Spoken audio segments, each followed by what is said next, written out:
The boardwalk is flooded with locals and tourists alike, the smell of hot dogs and ice cream floating above the crowd. Even as the sun sets over the immense Ferris wheel, the people show no sign of turning in for the night. ZARINA looks up at her father as they walk. His strides are so much longer than hers, and she can feel her grip on his oversized hand start to slip. "Dad, slow down." They've been there all day. The ache in her legs is a dull, unending moan. Her mother struggles to keep up, weaving around bright-faced families who seem determined to bump shoulders with her. She puts a hand on his shoulder. "Maybe we should call it a day." Father's stride doesn't break. "Mona, we're celebrating our nation's independence. Look at these people. We're not missing the fireworks." This cheerful man pulling ZARINA through the waves of people is a far cry from the man she found sitting at the dining table that morning. Sitting still, silent, holding hands with Mother, reading the newspaper. They find a spot on the beach and watch as the sky explodes in flashes of color and light. ZARINA hears the oohs and ahs from the families surrounding her. The fair-haired boy standing on the beach towel next to her waves his flag in excitement. Her father is all smiles, as if he forgot the article that upset him so much that morning. ZARINA had only caught a glimpse of the headline, but she could still see it clearly in her mind's eye. Anti-Arab hate crimes on the rise. Standing on that dark beach, ZARINA can only watch as her father watches the fireworks, the dazzling lights fading in his sparkling eyes. The bus rumbles along Metropolitan Avenue, and the old cemetery comes into view through the broad speckled windows. Her father is in the driver's seat, his eyes fixed on the road. He only breaks his gaze when he makes his stops and says bye to the disembarking passengers. But he doesn't look back at her. Not once. Not since she told him what happened. Some part of her thought there was a chance he would be proud. She stood up for herself. She stared into the face of racism and punched her in the mouth. Just one hit, but it was worth it. Bullies like Lindsay need to be dealt with. Otherwise, they win. Her father pulls into the next stop, hitting the brakes a little harder, giving the passengers a jolt. At last, he looks back at her as she stands behind the yellow line. "My grandfather told me something when I was a little boy in Beirut. He told me it's better to have 1,000 enemies outside your door than to let even one of them in. Do you understand me? If you allow someone like Lindsay to get in here," he points at his head, "or in here," his heart, "that is how they win." People get off. People get on. They all wait patiently to get back on the road. Don't forget this, ZARINA. Everyone deserves forgiveness.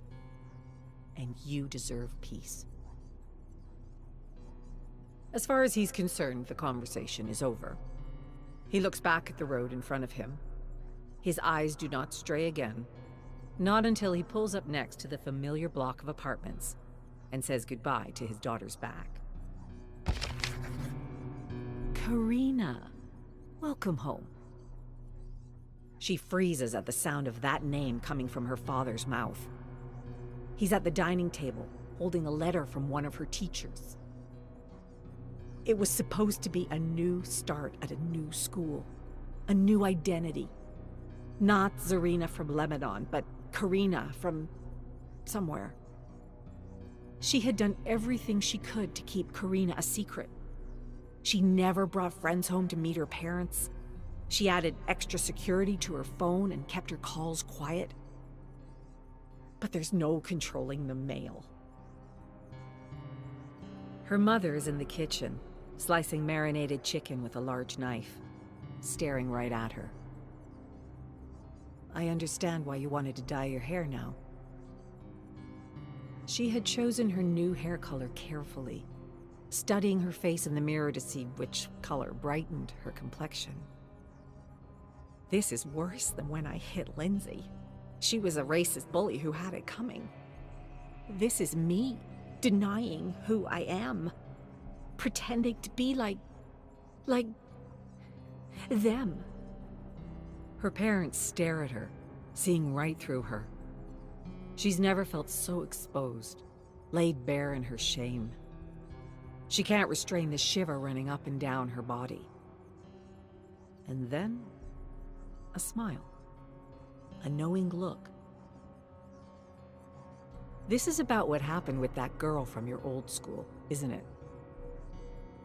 She tries to find an answer. She stammers, her words stumbling out of the gate. It's okay. If you want to be Karina, you can be Karina. We'll respect it. Your hair looks great, by the way. Her mother drops the chicken in the pan. Dinner will be a while longer. Come in. Stay a while.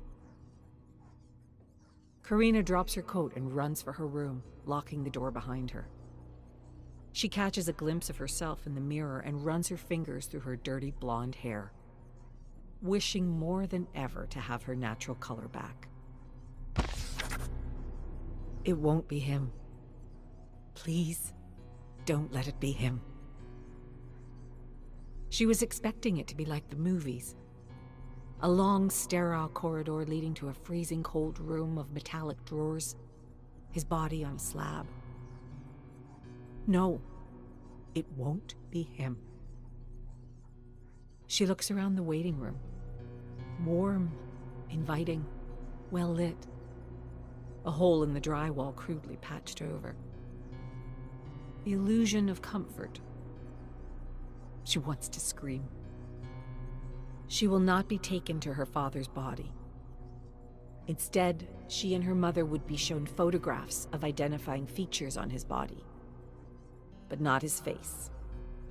The attendant made it clear the photos would not be graphic, but they wouldn't be able to see his face.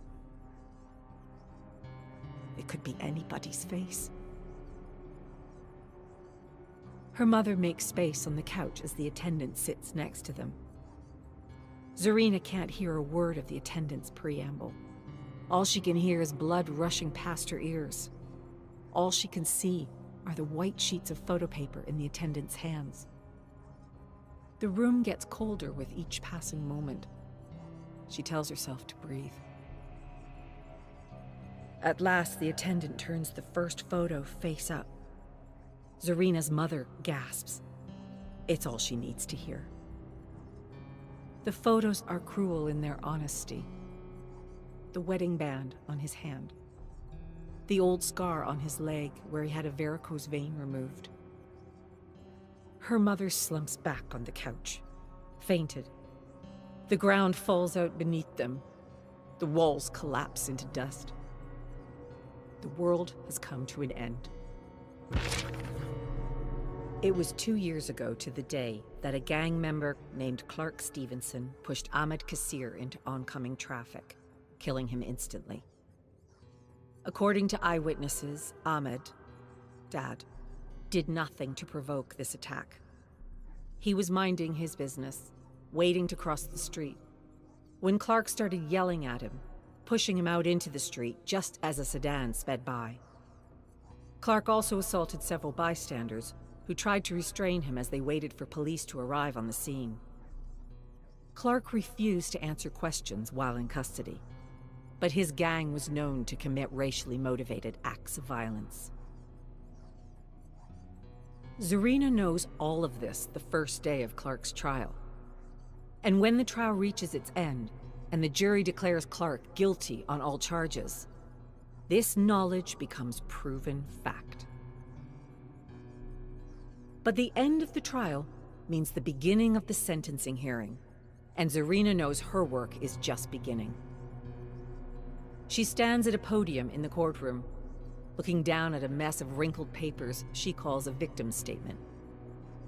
She can only look down at her statement, not at the cold-eyed judge, and certainly not at the defendant's box. At no point in the trial was she able to look there. She asks for a life sentence without parole. There is no redemption for Clark, she says, and a life behind bars is a small price to pay for destroying her family forever. No mercy, no forgiveness. In the blink of an eye, she is sitting in her car in the courthouse parking lot, shoulders shuddering, chest heaving. A life sentence. In most other states, he'd get the death penalty, a lethal dose of chemicals. A life for a life. Dad always said New York was the most progressive state in the country. Look where it got him. A life sentence would have to do. It won't be long now. The long night spent staring at the ceiling will come to an end. Peace will return. And Clark will never know freedom again. ZARINA adjusts her sunglasses. Her senses are overwhelmed.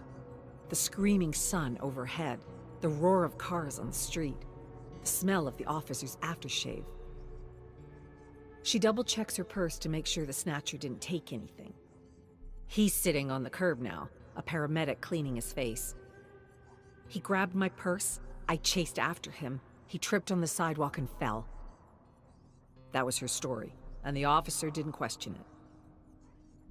It was only that morning that ZARINA got the news about Clark's sentence. 20 years, with the possibility of parole after 10. 10 years. The state of New York decided her father's life was worth just 10 years.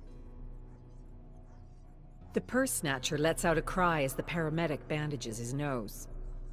The little rat got off easy. ZARINA can't hide the disdain on her face. The officer puts his notepad in his pocket. Ma'am, it's all right. I would be angry too. But she can't stop staring at the little rat sitting on the curb, pressing gauze into his nose. Her eye twitches. He would have had a lot worse than a bloody nose if this officer hadn't been walking his beat.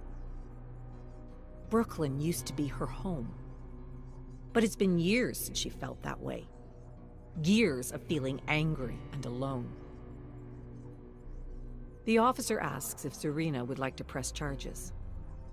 She answers without hesitation. ZARINA leans forward in her seat and removes her notes from her carry-on. She discreetly sets the photographs aside and puts them back in her bag. Too graphic for Coach. She doesn't know how a transfer from New York to Nebraska was authorized.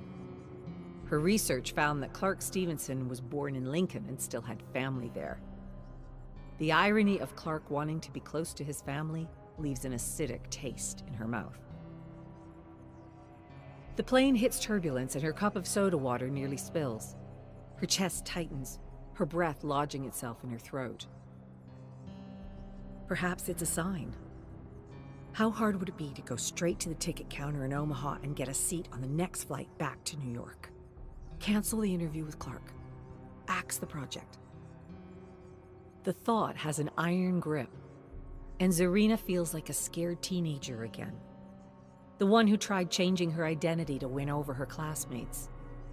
The one who asked her guidance counselor if someone like her could ever be a documentary filmmaker. She looks down at her notes and sees a photocopy of Clark's mugshot, his eyes staring up at her. She needs to do this, to ask him why, to find some peace. The turbulence eases, and ZARINA's chest relaxes. Breathing comes a little easier. But somewhere in the back of her mind, she can't help but brace herself for more turbulence, for what awaits her at Hellshire Penitentiary.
Subscribe to Lady Judge, cause she's my friend till the end.